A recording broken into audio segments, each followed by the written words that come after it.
walang palo ha. Palo. Ano ito? Kamusta na anok? Handa ka na ba? Oras na sa wakas. Kaharap na kita ngayon na malalaman kung makakayanan mo talaga akong itumba. Sana ay kilala mo itong katapat mo. Ako yung nalalamon gamit lapo. Pag nabugbog ka, huwag ka magtampo. Oo, kasi yung kalaban kaya katalo. Yeah! Matatalo mo ko, Tite, manigas ka. Alam ko naman na matagal ka na kilala. Pero teka, tila di ba katakataka na tinatalo ka na ng biga ano kilala. Eh ano sa ngayon kung katapat ka? So sa only pa lang, tinalo na kita. Halatado ko, lako-lako di makaisa. Kahit todo di mo kaya, bara ko na dinala. Grr, grr. What a gangster. Grabing palo.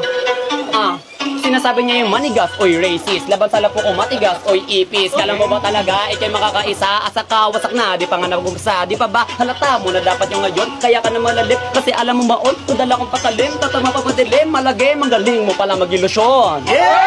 Ay, makinig kayo sa Ashley Bars. Grabe meron nun. Ashley Bars Oh my God. Meron kang nadama, pare okay lang yan. Sa isipan, di na balik-balikan. Alam ko naman kasi na siya ang dahilan nung nawala siya. Di mo napagadaan kung ikaw ang siya. Matanong nga kita sa puso niya. Nagkampiyon ka na ba? Aminado ka pa na mahal mo pa siya. Pero bakit iba na nagpapasaya? Time! Ayoko na! Ayaw mo ML na! ML na!